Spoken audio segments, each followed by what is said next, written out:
Bienvenue dans ce deuxième épisode de Into the Myriaverse. Comme à l'accoutumée, je serai accompagné de Alexandre Sanchez. Bonjour Alexandre. Hello. Mais il n'est pas venu seul, puisqu'il est accompagné du cofondateur de Myria Édition. Bonjour Kevin. Et bonjour. Et nous avons pour invité Aiko, qui est l'illustratrice des égéries de Myria, ainsi que de la BD Harpe. Bonjour Aiko. Salut. Au menu de cet épisode, nous aurons les actualités, un dossier consacré à la fonction d'égérie pour une maison d'édition, l'interview de l'invité avec les questions des auditeurs. Mais avant de commencer, tous les regards se portent vers Kevin. C'est à toi Kevin, est-ce que tu peux te présenter ? Bien sûr. Donc moi je suis Kevin Rollin, je suis le fidèle assistant associé d'Alexandre. Associé. Co-directeur aussi, on peut dire ça. Donc du coup, moi j'interviens sur plusieurs plans au niveau de Myria. J'interviens à la fois sur toute la partie technique. Donc dès qu'il s'agit de mettre en place le maquettage des ouvrages, d'organiser certains événements, du coup je m'en occupe. Toute la partie comptabilité, c'est moi aussi. Je suis un peu la figure de l'ombre finalement derrière. Sur les salons, je suis très présent aussi. Alors soyons clairs une seconde. Kevin il n'est pas là. Myria sombre comme le Titanic. Hein. C'est la colonne vertébrale de la société. Vraiment, non, mais il faut le dire. Hein. On applaudit Kevin. Clap, clap. Comme j'ai un caractère avec pas mal de rigueur derrière, ça me permet vraiment de compléter ce que fait Alexandre au niveau de Myria et de pouvoir être capable de gérer des timings avec des clients en particulier ou de rappeler certains éléments, d'organiser aussi beaucoup de choses. C'est important d'avoir tout cet aspect-là.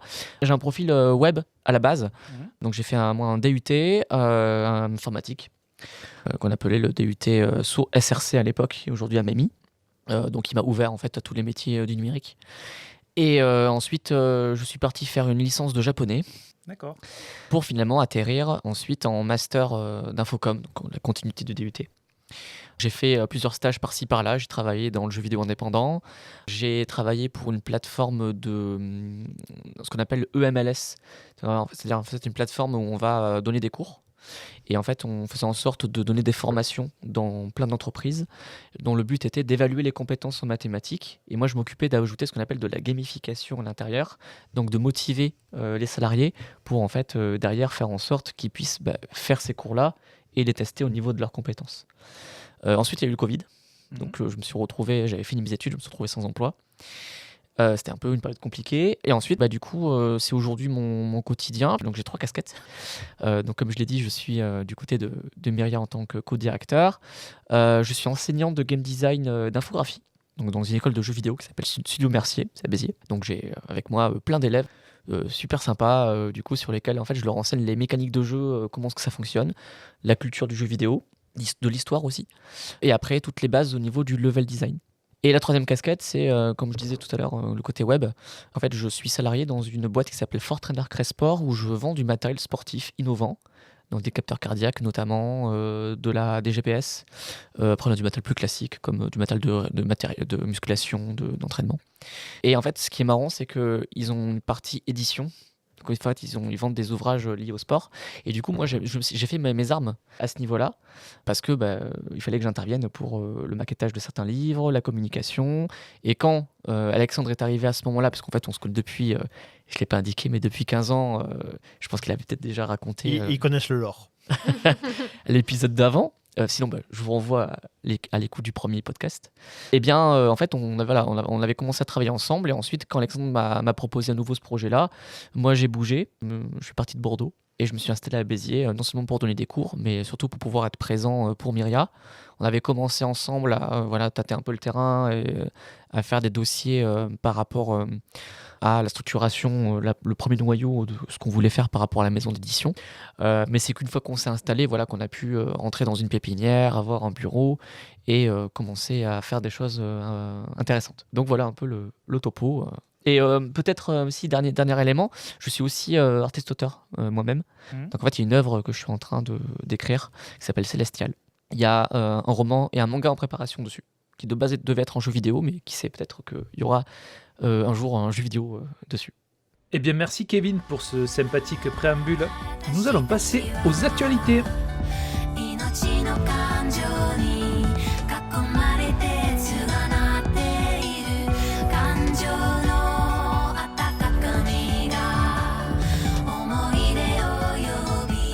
Alors Alexandre, est-ce que tu peux nous dire ce qui va se passer dans les semaines à venir pour Myria Édition ? Alors, comme tu le sais, on en a parlé la dernière fois, on a plusieurs ouvrages qui sortent. Ça, il n'y a pas de souci, c'est dans les cartons. Là, nos actualités pour mai et juin, ça va être deux choses principalement. C'est que déjà, on sera très présent à un très gros événement qui est la Comédie du Livre de Montpellier. Kevin va tenir le stand région de Myria. Donc moi, je serai complètement ailleurs. Je serai à la Japan Touch à Lyon. Et sur le stand de Myria, on aura deux auteurs en dédicace. On aura Alexandre Blin avec son ouvrage jeunesse Grenouillette, et on aura Salomé Martin avec son roman Les Accords de Galéo. Quant à Anna, donc Agnieszka, qui est l'illustratrice de la bande dessinée Rebirth, elle sera les 3 jours sur le stand de Sorams, et on espère avec le tome 2 s'il arrive à temps. Donc ça, c'est la première actualité. Et la deuxième actualité, c'est que nous sommes actuellement en préparation. Donc là, je vous le dis à chaud, alors je pense que ça sera révélé d'ici à ce que l'interview sorte. Si ça ne l'est pas, c'est pas très grave, on le lit un peu. Nous sommes en train de préparer avec le CTEB. Alors, je ne suis pas très fort en acronyme, mais en gros, c'est le centre de transcription d'études en braille de Toulouse. Un appel à texte pour faire une anthologie fantasy qui va sortir à la fin de l'année, autour du thème des clés, comme d'habitude, tu nous connais. Et donc c'est une anthologie qui sera exclusive à des auteurs, des artistes-auteurs qui présentent des déficiences visuelles. Et le livre, en plus de sortir en papier, sortira aussi en braille. Donc c'est vraiment nos deux actualités à chaud. Il y en a d'autres, mais pour l'instant, à l'heure où je te parle aujourd'hui, elles sont encore en train de se modéliser. Donc je ne vais pas trop m'avancer. Mais ça, c'est les deux choses qui sont vraiment prévues pour la fin de l'année. Si, on peut quand même en citer une troisième que je trouve intéressante. Nous avons acquis la licence, toi tu dois connaître, de le Dauphin. Voilà, donc le Dauphin, dont on va faire un livre pour enfants qui lui-même sortira à la fin de l'année, donc qui est porté à la fois par Myria et par les ayants droit actuels de la série. La série actuelle, qui est moderne sur TF1, voilà. Donc on est aussi en train de travailler sur ce dossier-là qui est chaud brûlant. Eh bien, merci Alexandre pour ces actualités. Nous allons passer à la rubrique Interview de l'invité.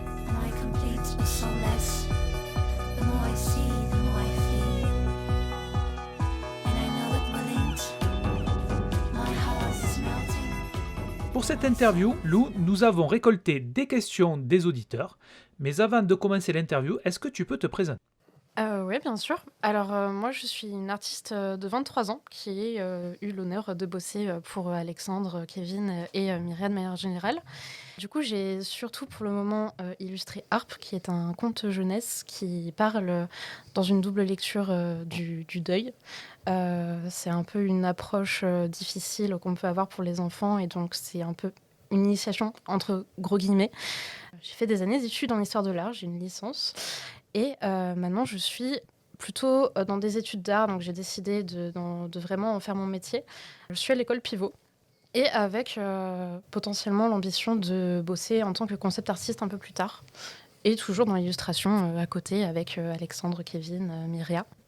Je suis toujours super honorée de travailler avec eux, que ce soit pour les égéries ou pour les autres projets. Parfait. Donc nous avons recueilli des questions d'auditeurs. Donc Maya Zvi te demande quelles sont tes inspirations. Alors, les inspirations sont vraiment très nombreuses.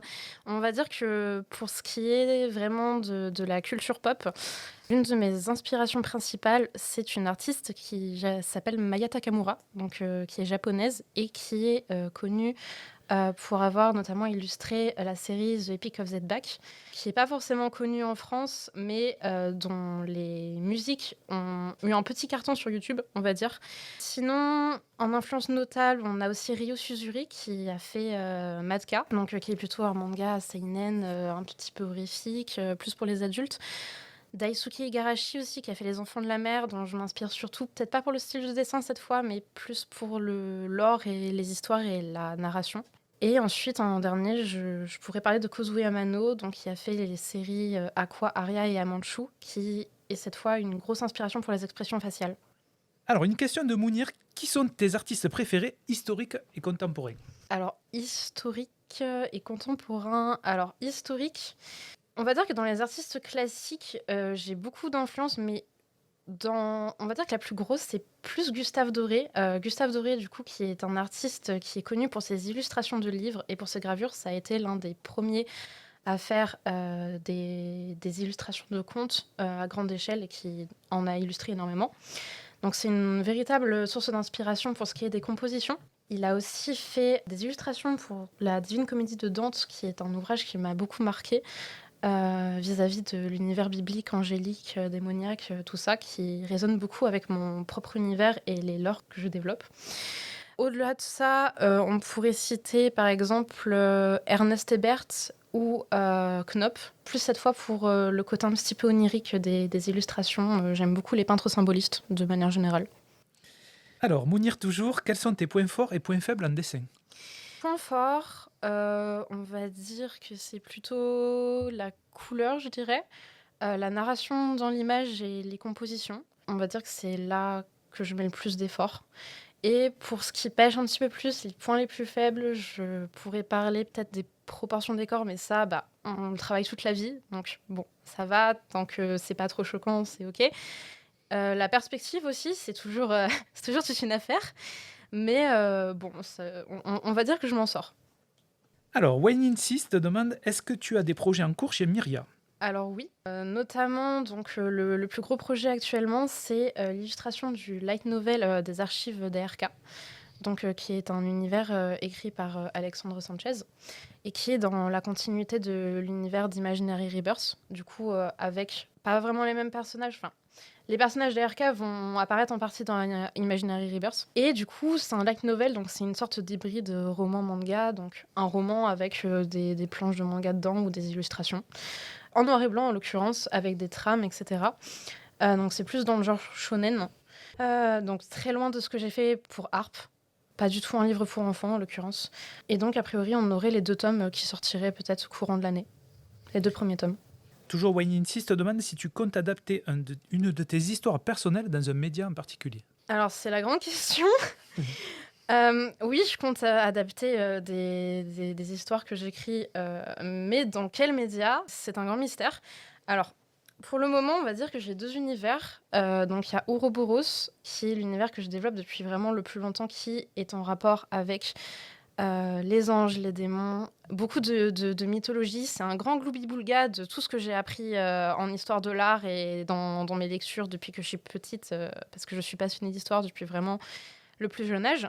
Lui, alors je sais pas trop ce que je veux en faire, si c'est plus une BD, un manga ou carrément autre chose. Et après, il y a un univers qui s'appelle Pampelune, qui est beaucoup plus récent, que j'ai commencé à développer en octobre dernier, qui lui est spécifiquement écrit pour être un jeu de rôle. Donc en l'occurrence, il est bien avancé au niveau de la construction de l'univers, de l'histoire et de la jouabilité. Il est d'ailleurs en crash test, on va dire, avec des joueurs qui font partie de ma classe à l'école Pivot, et ça se passe plutôt bien, du coup je suis contente. La thématique, c'est Pampelune, c'est un monde qui se trouve à la frontière de plusieurs dimensions et dans lequel il y a il y a 2 types de personnes. Il y a les personnes qui sont nées du coup de ce monde-là et il y a les amérantes. Et du coup, les amérantes, c'est des gens qui viennent d'autres univers, qui sont morts et qui ont un regret.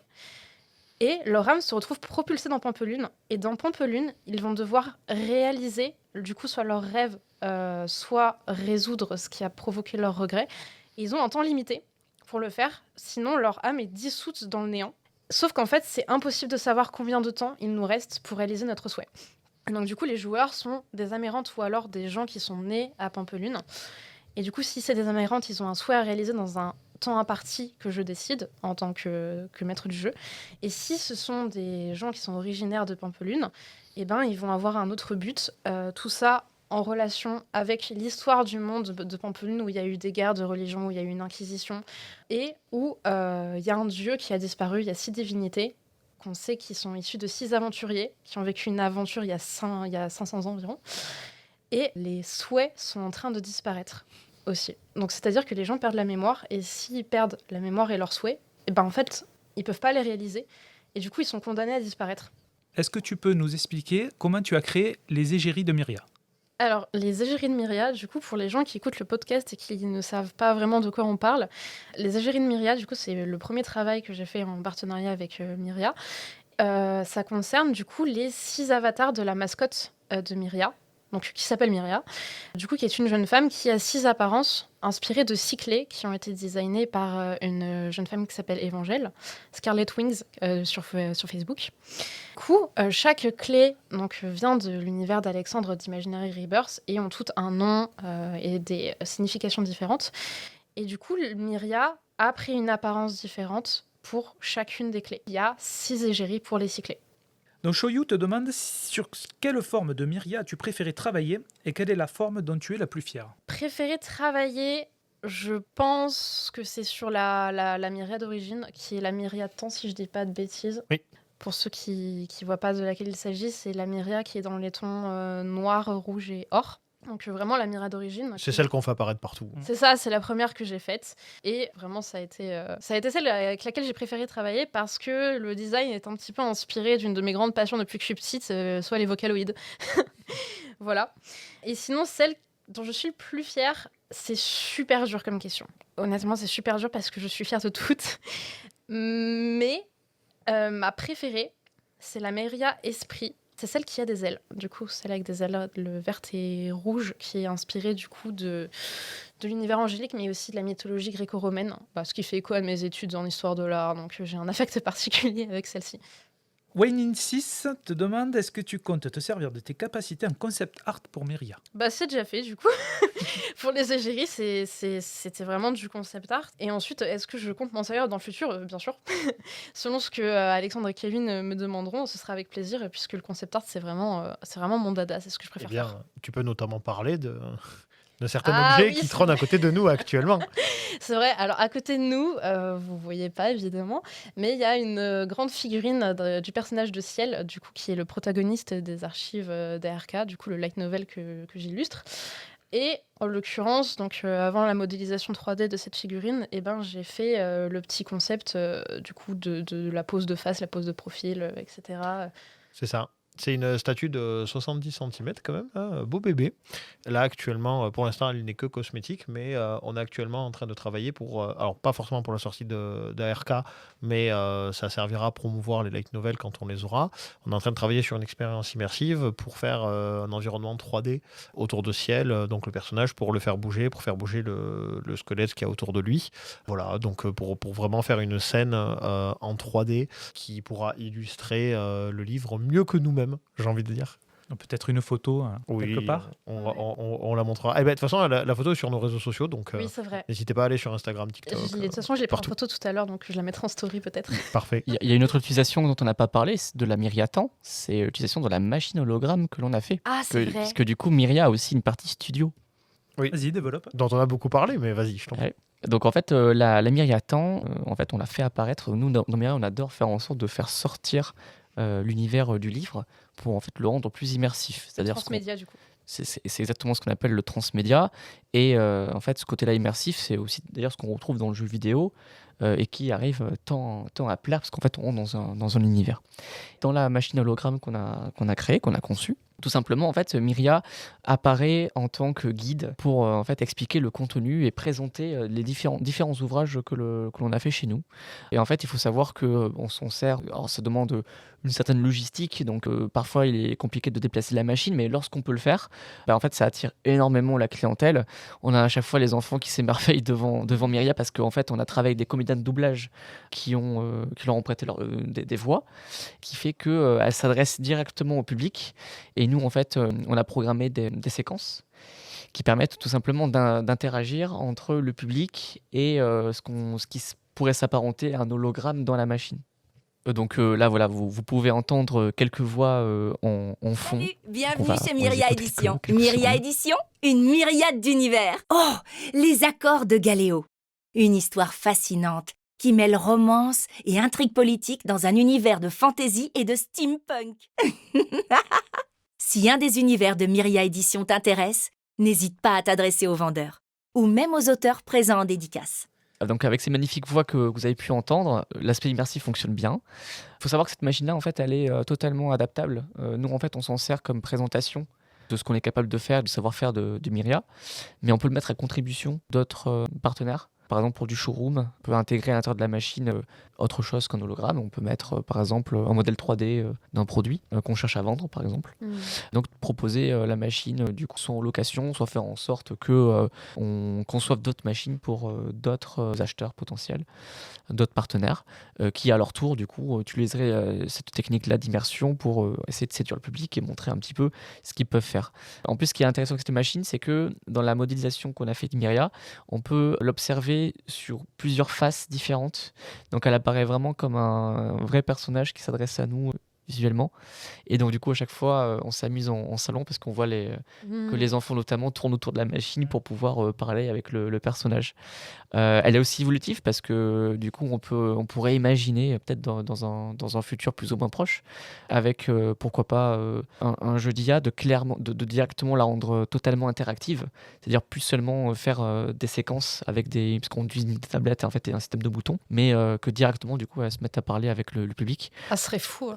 Ça serait complètement fou en lui donnant une personnalité. En cuisine. Voilà, c'est quelque chose qui peut être fait, mais ça peut... Une personnalité pour chaque Myria, alors, pour le coup. C'est ça, exactement. Quand on a narrativement pensé les Myria avec Lou, on a attribué à chaque clé, puisque chaque clé correspond à un concept, on leur a attribué une personnalité, on leur a attribué une voix, on leur a attribué un style musical aussi. Et on leur a surtout attribué une personnalité différente pour plein de raisons. La première, c'était c'était pour qu'elles aient une identité propre et qu'on puisse les identifier. La deuxième, c'est que dans le précédent podcast, tu as mis un interlude sous la forme d'une chanson dans la narration de Myria. C'est la Myriatan, donc notre égérie, qui la chante. Donc ça chante en anglais. Et dans l'interlude, peut-être de celui-ci, on ne sait pas, tu auras l'occasion d'écouter celle de la Myria âme, donc de l'âme, qui elle chante en japonais. Et une voix, une personnalité, peut-être même une langue pour chaque Myria. On a vraiment ce désir d'avoir une icône universelle, en fait. Avec Aiko, on a vraiment bien bossé sur ça. Ouais. Et qui ne dit pas qu'il y aura peut-être d'autres Myria à l'avenir qui apparaîtront, on ne sait pas. On ne sait pas où la narration nous amènera. Alors, Cricket te demande quelles sont les différences pour toi entre le dessin pour un projet professionnel et pour un projet personnel. C'est pas compliqué en vrai, la différence, c'est que pour le projet personnel, on a vraiment carte blanche avec nous-mêmes. On a un peu notre propre patron, si on rendait compte à nous-mêmes. Du coup, on n'a pas forcément de deadline, on a personne à qui on doit montrer les croquis préparatoires, faire des propositions de composition. Pareil pour le style à adopter en termes de dessin, on fait un peu ce qu'on veut. Tandis que pour ce qui est de travailler avec quelqu'un pour un projet professionnel, évidemment, on est dépendant de la personne avec qui on travaille. On bosse à plusieurs mains, en fait. Quand on fait une couverture de roman, par exemple, il s'agit quand même de coller avec un univers qui existe déjà et qui n'est pas forcément le nôtre. Du coup, il faut se l'approprier. C'est une phase qu'on n'a pas pour un projet professionnel, vu qu'il découle directement de nous. Donc, c'est toujours un travail de dialogue, un peu comme un ping-pong entre le commanditaire et l'artiste. Donc ça passe par montrer des croquis de composition, parfois faire un design à partir d'une description, même à partir de zéro. Et ensuite, on rend toujours des comptes tout au long du projet. Donc le croquis, le line, la couleur, voilà, tout ça tout au long du travail, face qu'il n'y a pas lorsque on parle d'un projet personnel. Puis on peut te demander aussi de changer de style d'un projet à l'autre. Ouais, par exemple, nous, entre ARP et ARK, tu arbores deux styles complètement différents. Oui, c'est ça. Tu arbores une colorimétrie et une dynamique complètement différentes. Donc c'est aussi, je dirais, ton travail de t'adapter. Oui, c'est ça, totalement. C'est un travail qui... c'est une capacité qui est très importante quand on bosse dans le domaine de l'art, de l'illustration, du concept art, tout ça, savoir s'adapter à la demande en matière de style, ne pas rester figé sur un seul style. C'est super d'avoir sa patte, de pouvoir être reconnu pour un style particulier. Mais en fait, la réalité du monde de l'édition, du monde professionnel, etc., c'est que souvent, on va devoir s'adapter. Donc, c'est toujours super important. Et évidemment, pour ce qui est de ARP et des archives d'ARK, évidemment, on a un livre pour enfants destiné à des enfants et on a un light novel destiné à des ados adultes. Donc, évidemment, le style graphique n'est pas du tout le même. Toujours de Cricket, est-ce que tu préfères travailler en numérique ou en traditionnel ? Ça dépend honnêtement pourquoi. J'adore le traditionnel pour ce qui est de la peinture, de l'aquarelle, tout ça, vraiment, c'est un kiff. Mais pour ce qui est du travail professionnel, donc vraiment loin des projets personnels, Pour ce qui est du travail professionnel, le numérique, c'est beaucoup mieux parce que ça autorise beaucoup plus d'erreurs. Étant donné qu'on rendait compte qu'on doit faire des modifications, évidemment, le travail numérique, ça autorise beaucoup plus de liberté, hein, parce qu'on peut recommencer plusieurs fois. Tandis que, évidemment, sur papier ou avec de la peinture, c'est forcément du matériel pas gâché, mais qui ça coûte cher. Vous voyez ce que je veux dire?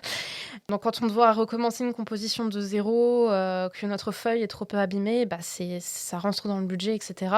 Tandis que, évidemment, quand on travaille au numérique, on efface la feuille à l'infini. Et voilà, c'est pratique. Pierre-Charles te demande si un artiste débutant vient te demander un conseil, quel matériel, méthode ou logiciel lui recommanderais-tu? Alors, beaucoup de sujets en un seul, en vrai. Au niveau du matériel, pour un artiste débutant, alors c'est une grande question, tout le monde n'est pas d'accord sur le sujet. Mais pour moi, c'est essentiel de commencer par le dessin traditionnel et de toucher un petit peu à tout avant de se mettre au numérique. Après, ça ne veut pas dire qu'on ne peut pas commencer le numérique en même temps qu'on bosse le traditionnel. En vrai, ça dépend vraiment des gens. Pour ce qui est du matériel, pour le traditionnel, ça dépend vraiment de tout à chacun, des sensibilités qu'on a et des facilités qu'on a. Par exemple, moi, je travaille beaucoup à la gouache, à l'acrylique et à l'aquarelle, et pour certaines personnes, c'est pas du tout leur truc. Donc, c'est vraiment difficile à dire. Et pour ce qui est du numérique, alors, je conseillerais pas du tout le logiciel avec lequel j'ai commencé, moi, à dessiner aujourd'hui, parce qu'il est complètement dépassé. Mais j'ai commencé avec Pen Toolsai, la version 1. J'ai du mal à m'en détacher parce que c'est vraiment mon bébé, celui avec lequel j'ai commencé.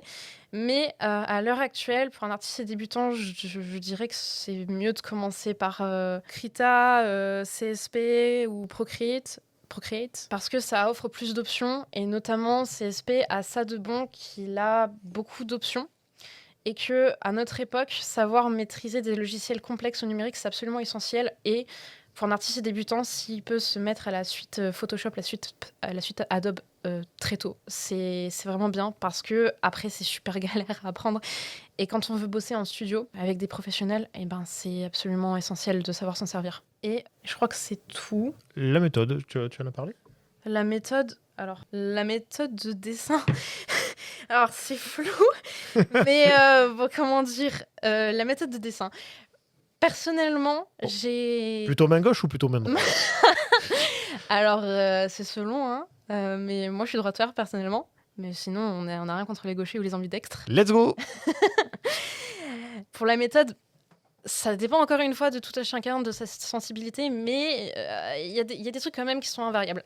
Moi, j'ai commencé avec beaucoup de copies, copier beaucoup les illustrations que j'aimais. C'est essentiel de prendre du plaisir, évidemment, quand on dessine, de ne pas se mettre des barrières et de s'obliger à dessiner des trucs qu'on n'aime pas sous prétexte qu'on pense que ça va nous aider à progresser. Je pense que le b.a.-ba du dessin, c'est vraiment d'y prendre du plaisir, parce que sinon, on va s'en dégoûter rapidement. Moi, ce qui me faisait plaisir, c'était de faire de la copie d'artistes que j'aimais beaucoup, du coup, que j'ai cités en début d'émission, Maya Takamura, Ryo Suzuri, etc. Évidemment, si vous voulez poster sur les réseaux sociaux, créditez l'artiste original, c'est la base. Mais la copie, ça peut aider à se forger son style, un début de style du moins, et à faire des productions plus rapidement et qui nous plaisent, et dans ce cas-là, ça nous encourage. Ensuite, autre point essentiel, c'est de s'inspirer de la réalité. Il n'y a pas de secret dans le dessin. Peu importe l'époque, depuis l'Antiquité jusqu'à aujourd'hui, c'est absolument essentiel de s'inspirer de la réalité. Et quand je dis ça, je parle pas que des images qu'on peut trouver sur Pinterest. Parce qu'il y a énormément d'artistes qui trouvent du coup leurs références de poses, ou pour des objets ou pour des lumières sur des sites comme Pinterest ou d'autres sites d'images, ce qui est super et qui est un super outil. Par contre, ce qu'on néglige énormément, et je suis la première à l'avoir négligé, par fainéantisme, c'est vraiment de dessiner d'après la réalité brute, c'est-à-dire sortir, faire des carnets de croquis, faire du modèle vivant, faire des paysages. Ça permet une progression absolument fulgurante. Et de nos jours, à l'ère du numérique, on a tendance à le négliger, mais voilà, c'est un truc que j'ai appris tard et à mes dépens parce que j'avais la flemme, mais c'est vraiment essentiel. Est-ce que du coup tu recommanderais de la nature morte et de l'anatomie ? Ouais, alors l'anatomie, évidemment, b.a.-ba pour les proportions. Pour la nature morte, ça dépend. Évidemment, c'est toujours très utile pour faire des objets. Moi, je sais que je dessine énormément d'objets pour me faire des carnets de référence, parce que dans mon style, de manière générale, j'adore mettre des détails partout. Après, pour les gens qui sont pas forcément à cheval sur les objets, sur les décors, c'est moins pertinent, mais c'est toujours bien évidemment de s'inspirer des objets qui sont autour de nous. Est-ce que. Parce que moi aussi, j'ai une question du coup. Ouais. En fait, j'en ai deux. Tu nous as dit au début du coup que tu étais actuellement à Pivot. Donc, Pivot, c'est une école qui est basée donc, sur Rennes. À Et, Nantes et à Toulouse et à Montréal aussi. oui, aussi, évidemment. Là, je parlais de la Oui, tienne pas de souci, surtout. pas de souci. Non, mais t'inquiète pas. Et donc, c'est une école donc, de jeux vidéo, de 3D. Ils font de l'animation Non, aussi. en fait, Ils font quoi précisément? Alors, en fait, dans Pivot même, donc en fait, il y a 3 écoles qui sont regroupées avec Pivot. Oui. Donc, c'est pour ça que des fois, il y a de la confusion. Mais dans le même campus, du coup, on a l'IFDEC, l'ESMA et Pivot. Pivot, Rennes, j'entends, pas Nantes ou Toulouse ou Montréal. D'accord. Pivot, Rennes, les débouchés, c'est principalement l'illustration et le concept art. Et il y a une filière animation qui va sûrement ouvrir cette année ou l'année prochaine. Sur les campus de Nantes, si je dis pas de bêtises, il y a déjà l'animation et il y a le dessin. Je sais plus comment on appelle la pratique artistique qui consiste à dessiner sur des murs et à faire des décorations, mais Des street art? non, je crois que c'est vraiment dessin décoratif, un truc du genre. Mais voilà, il y a des gens très très forts qui font des grands dessins sur des murs et voilà, c'est une filière là-bas. Ok. Est-ce que tu accepterais un peu de nous décrire une journée type pour toi en tant qu'étudiante à Pivot? Quels sont tes cours? Qu'est-ce que tu fais? Comment tu les abordes? Prends vraiment ta journée, genre la plus pleine possible, tu sais, de 8h 18h. La plus pleine, ok, d'accord. On va prendre le mardi ou le vendredi. On va prendre le vendredi. Alors du coup, le vendredi, je me réveille à 6h. Du coup, je prends le bus, voilà, je vais à l'école. Le premier cours de la journée, au premier semestre, c'était Histoire de l'art, parce que c'est toujours essentiel lorsqu'on fait de l'art de regarder ce que les maîtres d'avant ont fait. Mais là, ce semestre, c'est anglais. Toujours très utile aussi dans le monde de l'art, évidemment. On se concentre surtout sur le vocabulaire du jeu vidéo et sur on va dire, les patois anglais. Ensuite, j'ai cours d'image narrative. Alors, le cours d'image narrative, c'est un terme vague pour parler d'illustration. Donc, en gros, le but de ce cours-là, c'est de faire des illustrations qui sont narratives, dans le sens qu'une image, pour qu'elle soit intéressante, il faut qu'elle raconte une histoire. Et pour qu'une image raconte une histoire sans le texte, il y a des tips, il y a des trucs magiques qui marchent, il y a des trucs qui marchent pas. C'est ce qu'on appelle du key art, il me semble. Ouais, à peu près, ouais. Du coup, la narration, ça peut passer, par exemple, sur le design d'un personnage, sur les props qu'il a, donc les éléments de tenue. Donc, on va dire qu'une médaille dans un soldat, ça indique évidemment que le personnage a un passé militaire qui peut être assez difficile. S'il a des vêtements déchirés, évidemment, on sait que c'est pas forcément quelqu'un qui vit dans le luxe, etc. Après, dans l'image, il y a plein de trucs qui peuvent être narratifs, notamment la parcourabilité de l'image, qui est super important. Donc c'est quelque chose qui a été très utilisé par même les maîtres anciens. Donc la parcourabilité de l'image, ça désigne le fait qu'on a l'impression qu'on puisse marcher dans l'image. Donc ça peut être un chemin qui serpente jusqu'à l'horizon. Si vous regardez dans Harp, notamment, il y a beaucoup de collines, il y a beaucoup de chemins. Ça aide le lecteur à se projeter dans le dessin. Ça peut être aussi des personnages qui sont plus ou moins éloignés, qui indiquent aussi une parcourabilité de l'image qui a plusieurs plans. Donc tout ça, c'est vraiment des petits tips que les profs nous donnent et qui aident à rendre une image qui peut paraître plate, plus intéressante. Et ensuite, on a le cours de décor. Et le cours de décor, c'est tous les trucs de perspective. C'est le cours sur lequel tout le monde la galère et sur lequel tout le monde fatigue. Donc il faut savoir que les cours à Pivot, sauf l'anglais et l'histoire de l'art, sont par bloc de 3 heures. Donc c'est des cours qui sont assez longs. Au début du cours, on nous fait globalement classe, dans le sens qu'on nous donne le sujet du jour. On nous dit le thème abordé, comment on doit l'aborder, quelles sont les consignes, comment on doit aborder telle chose en perspective, telle chose en narration. Et ensuite, pendant tout le reste du cours, donc ça c'est la première demi-heure, et ensuite pendant 2h30, on est lâché dans le dessin et on fait que de la pratique. Et le prof, il passe dans les rangs pour regarder ce qu'on fait, si on a besoin d'aide ou pas. Ce qui est super parce que du coup, Pivot, c'est une école où il y a plus de pratique que de théorie. Et là, évidemment, en termes de dessin, la théorie rentre beaucoup plus par la pratique. Après ça, je rentre chez moi et je bosse encore parce qu'on a beaucoup de devoirs, mais les devoirs, c'est aussi ce qui nous permet de maintenir le niveau. C'est ça, de maintenir le niveau et de progresser énormément. Est-ce que tu as des cours d'architecture dans ce que tu proposes? Parce que nous, par exemple, à Studio Mercier, J'anime des cours sur le level design et en fait, on s'inspire beaucoup de l'architecture, notamment pour en fait, tous les principes de référence, les bâtiments, par exemple, qui vont servir de guide, La perspective aussi, je pense. les perspectives, totalement. Et en fait, il y a plein, comme je pense notamment au Denial and Reward, qui est en fait la technique qui est beaucoup utilisée dans The Last of Us, notamment, où en fait, on fait miroiter un objectif au joueur. On le fait avancer, on cache cet objectif-là parce qu'on passe par un autre chemin finalement. Ouais. Puis après, on le revoit à nouveau, on est plus proche. Ok, En fait, ça permet de davantage développer la temporalité. d'accord. Et en fait, voilà, l'architecture, même en termes de dessin, c'est hyper intéressant. Il y a vraiment des bases. Je ne sais pas si vous le voyez en décor. Alors, en décor, si, on voit beaucoup d'architecture, on voit beaucoup de bâtiments, mais alors, on va dire que c'est assez libre dans la manière dont on l'aborde, parce que le prof, il nous donne une consigne, mais qui reste assez ouverte. C'est-à-dire, le dernier devoir de décor que j'ai eu, c'était qu'il fallait faire une boutique avec au moins 2 points de fuite, ce qui est assez vague. En fait, on peut absolument tout faire comme type de boutique, comme type de bâtiment. Et là, le devoir que j'ai à faire pour ces vacances-ci, c'est une place de village. Donc évidemment, là, on doit prendre de la documentation. Et c'est absolument essentiel de manière générale dans l'art, pas que pour les décors. Il faut regarder les bâtiments. Il faut regarder comment c'est fait. Il faut regarder où se placent les niveaux par rapport au sol, quel type d'architecture propose quel type de fenêtre, etc. Tout ça, c'est absolument essentiel. Et après, moi, personnellement, comme j'ai fait histoire de l'art, j'ai fait beaucoup de cours d'architecture. Donc, on va dire que je suis un petit peu avantagée vis-à-vis de la compréhension de comment se structure un bâtiment. Parce qu'il me semble que tu as beaucoup de culture sur notamment tout l'aspect décoratif des cathédrales. C'était mon peu mon dada, oui. Il y a beaucoup de narration. Oui, alors oui, la narration des cathédrales et de l'imaginaire médiéval est absolument essentielle, vu que c'est une période où les gens savaient très peu lire. Donc évidemment, les images, les dessins, la narration dans les images, c'était un truc absolument fondamental pour que l'Église s'ancre dans la tête des gens, dans la tête des chrétiens, des fidèles, etc. Du coup, il fallait que les portails des églises montrent qui était le Christ, qu'est-ce qu'il a fait pour les hommes, vu que c'est un Christ soit sauveur qui sauve les âmes des gens, soit qui punit. Et dans les vitraux, fallait que ça raconte l'histoire de la Bible sans texte. Donc évidemment, voilà. Est-ce que c'est pas le transmédia originel Oui, c'est vrai. C'est un peu réel. Mais, du coup, voilà, c'est dans les sculptures. Tout ça, c'est dans les vitraux. Et puis, il faut pas oublier aussi que les églises étaient peintes à la base. Elles n'étaient pas du tout à pierre nue comme maintenant. Donc, les images étaient absolument partout au Moyen-Âge, tout comme aujourd'hui. Et la narration était essentielle, tout comme maintenant.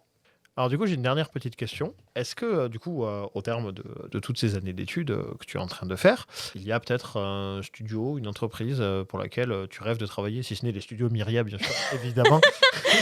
Ça, c'est un rêve qui s'est déjà concrétisé et j'espère Parfait. qu'il se poursuivra dans le futur. C'est évident. Mais du coup, est-ce qu'il y a vraiment un endroit où tu rêverais de travailler ? Ouais, je pense. Alors, c'est les studios From Software. Bon, je vise haut, hein, mais vraiment, c'est tout ce qui est Dark Souls, Elden Ring, surtout Elden Ring. C'est une source d'inspiration absolument phénoménale, que ce soit au niveau de la narration que dans les designs des personnages. C'est vraiment the art goal, on va dire. Malheureusement, From Software, c'est un studio qui demande de la bouteille, on va dire. Et dans ce genre de milieu artistique, évidemment, on commence pas en tant que concept artiste au haut de l'échelle. Souvent, on fait des petites mains avant. Donc, si je bosse pour From Software un jour, ce que j'espère, déjà, il va falloir que je me mette sérieusement au japonais. Et ensuite, que je prenne quelques années de bouteille dans des studios, et que ce soit Ubisoft ou autre, en vrai, je suis open à bosser avec tout le monde dans le futur. Et puis avec Myria, toujours, quel que soit avec qui je bosse, je continuerai. Je vous jure, c'est pas une propagande. Non, c'est vrai, mais venez bosser chez Myria, c'est sympa. On fait du transmédia comme l'église, mais on s'ancre pas dans la tête des gens. Ah bon? Peut-être un peu. Peut-être un peu, peut-être. Merci Aiko d'avoir répondu à toutes les questions des auditeurs. Nous allons passer tout de suite au dossier.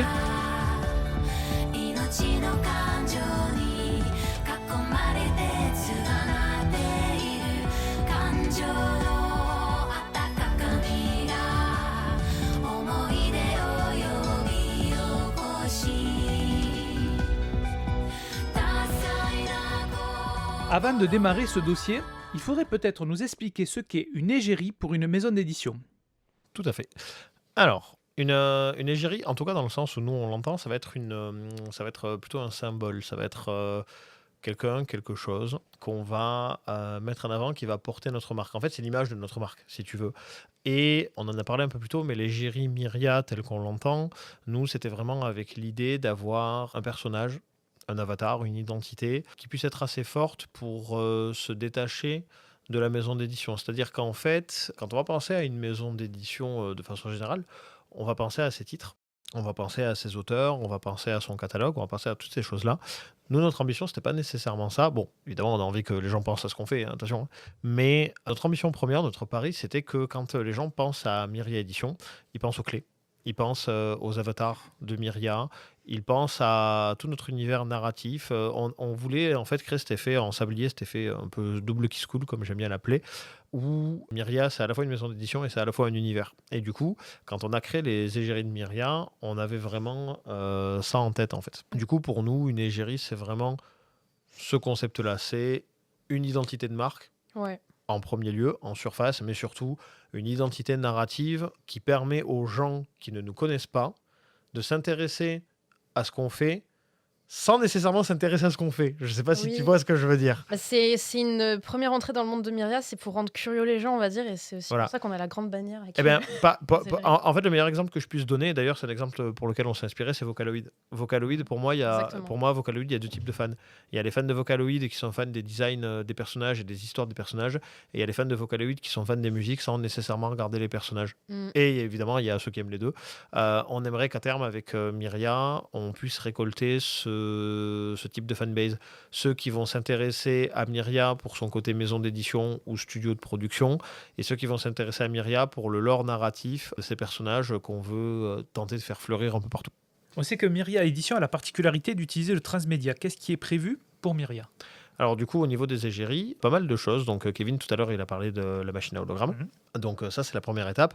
Nous, une de nos ambitions principales avec Myria, c'est de faire de la scénographie. C'est-à-dire que ce qu'on a envie de réussir à produire dans quelques années, c'est que les personnages de Myria, ces avatars, puissent exister en hologramme de plein pied sur une scène et chanter, danser et faire des concerts avec les musiques que nous avons commencé à créer. Comme Hatsune Miku, quoi. Ouais. Bah oui, j'ai parlé de Vocaloid, c'est pas pour rien. Le Hatsune Miku, mais à la française. Voilà, Hatsune Mike. Hatsune Mike. Et du coup, non, mais quand je parle de Vocaloid, c'est pas pour rien, parce qu'en fait, nous, quand on a créé les égéries de Myria, c'était vraiment une de nos grandes inspirations, parce qu'en fait, moi, les concerts d'Hatsune Miku, je les ai vus, et je me suis toujours dit, c'est génial, c'est dommage qu'on n'ait pas ça en France, en fait. Faut pas oublier que la musique, c'est aussi un vecteur de partage. Bien sûr. Donc en fait, c'est totalement raccord avec l'idée de narration à la fois par l'image, mais aussi par la musique. Ouais, complètement. Ce qui nous empêche pas d'ailleurs en plus de pouvoir, et ça on le retrouve aussi dans le jeu vidéo, d'avoir des musiques ou des chansons que l'on crée qui vont justement raconter une histoire et pourquoi pas le lore des personnages ou le lore de Myria en général. Bien sûr. Donc c'est des choses qu'on pourrait amener totalement de par le transmédia. Nous en fait on cherche à créer ce qu'on appelle des rabbit holes.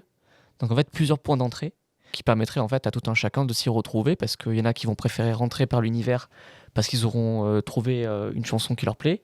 Ah, en fait c'est Myria, ok, maintenant je visualise l'univers. Il y en a qui vont plutôt rentrer par les œuvres et d'autres qui vont rentrer du coup par le design des personnages, comme le disait Alexandre. Donc en fait nous la stratégie c'est de pouvoir capitaliser sur tous les médias possibles pour faire en sorte que l'univers puisse se déployer à son maximum. C'est ça. Du coup, là, j'ai parlé de la scénographie, par exemple. Donc, on a la machine à hologramme, on a le futur hologramme que sera la scénographie. Et une de nos autres ambitions, évidemment, alors, moins facile à notre échelle pour l'instant, mais promis, on est en train de grandir, ça va être de l'animation ou du jeu vidéo. Alors, surtout de l'animation, pour être honnête. Nous, c'est vrai qu'on vient du jeu vidéo avec Kevin, ça on l'a déjà dit. Pour autant, le jeu vidéo, c'est vraiment absolument pas mon ambition première actuellement pour Myria. Il y a des projets en cours quand même. Ah, non, mais il y a des projets en cours. Mais là, je te parle des égéries, je te parle pour les égéries. Bien sûr. Pour les égéries, ce qui m'intéresse le plus, c'est des animations. C'est-à-dire qu'en fait, comme on a fait les musiques, j'aimerais qu'un jour on puisse avoir des clips animés de ces musiques. Et là où tout le volet jeu vidéo, on le garde plus pour nos œuvres. Pour les Myria, je veux vraiment me concentrer sur le côté animation, chorégraphie. Ça serait comme un groupe d'idoles ? Oui, on peut le voir comme ça. Oh, trop bien. Ah, mais moi, je le vois comme ça, bien sûr. Tentaculaire, la Myria. Hein. Oh. Il y a un dernier biais, on l'a pas évoqué, mais pour les personnes qui vont incarner les voix, qu'en fait on souhaite que ça soit représenté effectivement par des artistes en particulier, eux aussi, Ça leur permet justement de faire d'autres choses qui sont un peu originales, parce que c'est vrai qu'il n'y a pas forcément en France des entités qui reprennent ce rôle-là. Et puis pour eux, ça peut être aussi une sorte de représentativité assez originale. Encore une fois, on est une maison d'édition, mais qui transite en sud-production et qui fait les choses de manière assez unique, si je puis dire. Donc pour les Myria, vous prévoyez des mangas, des BD, des choses comme ça? Oui, alors moi à terme, j'aimerais bien, si tu veux, le titre du podcast Into the Myriaverse, il n'est pas choisi au hasard. Bon, bien sûr, ça fait référence à un film que tout le monde connaît ici. Mais en fait, c'est parce que le Myriaverse, c'est dans le lore narratif de notre maison d'édition. Le petit point, le petit noyau au milieu de toute cette tentacule, c'est un mot masculin, qui est tous nos univers de fiction. Les miens, ceux de Kevin, celui de Lou par exemple, celui de tous les auteurs qui ont signé chez nous. Et en fait, Into the Myriaverse, un jour, peut-être que ce sera, pourquoi pas, un énorme manga crossover où on fera apparaître tous les héros de Myria en mode Smash Bros. Bientôt Smash Bros, c'est ce que j'allais dire. Ouais, de fou. Donc oui. En effet, on a bien entendu l'ambition de porter à l'image les Myria. Et alors, ce qui est cool, comme ce sont des personnages qui ont une identité marquée, ils ne sont pas cantonnés à un seul artiste. C'est-à-dire qu'actuellement, c'est Aiko qui les a créés. Elle les dessine autant qu'elle veut, dans toutes les positions qu'elle veut. Il n'y a aucun problème pour ça.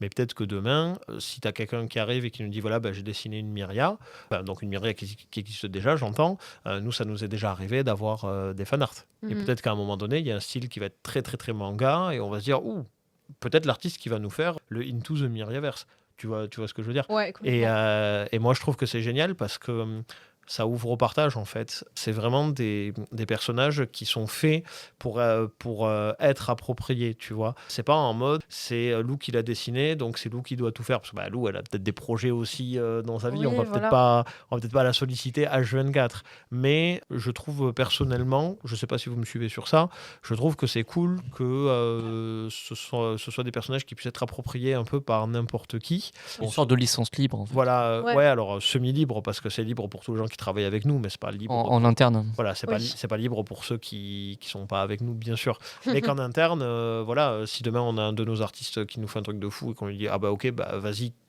occupe-toi du projet, il s'occupera du projet parce qu'on travaille comme ça, en fait. Et justement, comment Lou est-elle arrivée sur ce projet? Oh, la grande question. Comment t'es arrivé là? Comment je suis arrivée là, c'est vrai? Alors, je vais dire, mais il n'y a pas de piston, je vous promets. Mais Lou, je la connais depuis... Depuis très longtemps. On se connaît depuis plus de 10 ans. C'est vrai. Mais il n'y a que Lou, en fait, au-delà du fait qu'on se connaît depuis plus de 10 ans, parce que des artistes que je connais depuis plus de 10 ans, il y en a plein. Lou, elle avait le style qu'il fallait, tout bêtement. Et c'était naturel pour moi de lui proposer ce projet. Aussi, Lou, elle avait un petit avantage par rapport aux autres, c'est qu'elle connaît très, très, très, très, très bien l'univers d'Imaginary Rebirth. Donc, elle a su s'approprier, par les designs qu'elle nous a proposés, la vibe du light novel, en fait. Je sais pas si tu es d'accord avec ça. Si, en vrai, c'est un peu ça. Et puis, en fait, le fait que la porte d'entrée et l'inspiration, c'était un peu les Vocaloids.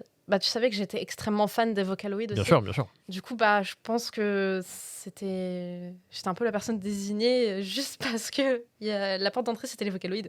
C'est un peu comme ça que je t'ai vendu le projet, en plus. Oui, c'est vrai, c'est ça. Et je suis arrivé, j'ai fait dis-moi, Lou, on va faire des Vocaloids made in Myria. Tu veux les designer? Ah ouais, j'ai sauté sur l'occasion. J'étais au bout de ma vie quand j'ai su. D'ailleurs, j'ai fait les designs en très peu de temps et très rapidement. Je crois que tu as tout géré en 2 semaines en vrai. Quasiment. T'as été, ça a été vite. Oui, parce qu'en fait, ce que toi tu sais pas peut-être, c'est que on avait lancé une campagne de financement. D'ailleurs, petit aparté, on a du retard sur les goodies et tout. On le sait, on est en train de travailler dessus. Nos problèmes, ça va arriver très bientôt. Mais quand on a designé les formes de Myria, le but c'était qu'au fil des pourcentages qu'on allait gagner avec la campagne, pour chaque palier de 50%, alors, au début de 100%, puis après de 50%, on dévoilait une forme de Myria. Et le but, c'était d'arriver jusqu'à la 6e. Je crois qu'on est arrivé à la 5e ou on les a toutes eues. Je crois qu'on les a toutes eues. On les a peut-être toutes eues, ouais. Parce qu'on les a toutes dévoilées au final. Je crois qu'on les a toutes dévoilées au final, ouais. Ce côté Et du coup, Lou, en fait, elle était vraiment en mode je speedrun le dessin parce que, oh merde, comment ça, on est déjà à 200%?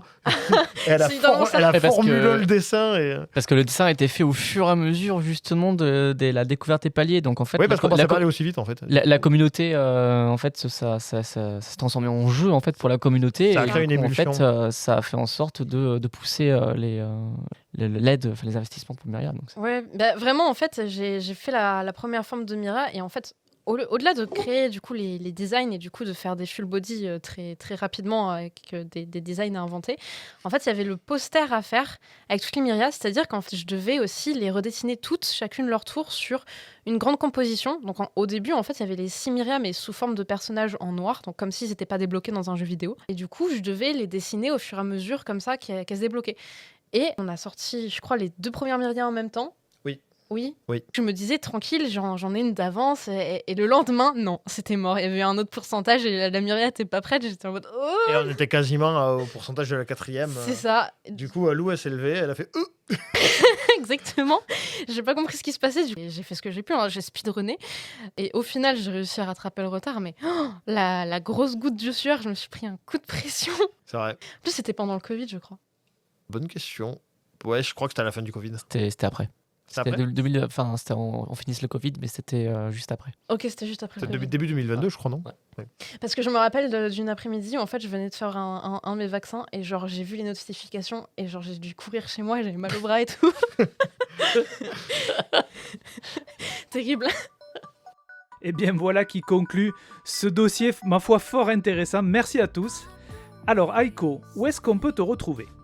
Alors sur Facebook, c'est Aiko Mitsune, vraiment. Aiko, A-I-K-O, Mitsune, M-I-T-S-U-N-E. Et sur Instagram, c'est Blue Sunflower. Donc blue comme bleu en anglais et sunflower comme le tournesol. Voilà. D'accord. Alex, pour Myria? Vous commencez un peu à connaître nos réseaux, mais en fait, c'est Myria Édition, peu importe le réseau. Voilà, donc YouTube, Facebook, Instagram, là où nous sommes le plus actifs, TikTok, même LinkedIn, si des professionnels nous écoutent, faut absolument pas hésiter à nous follow. Voilà. Merci Kevin. Merci à vous. Voilà qui conclut le 2e épisode de Into the Myriaverse. Merci aux lecteurs de Myria et à vous qui nous écoutez. Pour ma part, vous pouvez me retrouver sur Multivers le podcast, Instagram, Facebook, YouTube. Rendez-vous le mois prochain pour un nouvel épisode. N'oubliez pas de vous abonner, de commenter, de liker et de partager ce podcast. D'ici là, prenez soin de vous. À très bientôt dans Into the Myriaverse. Merci beaucoup. Merci beaucoup. Merci.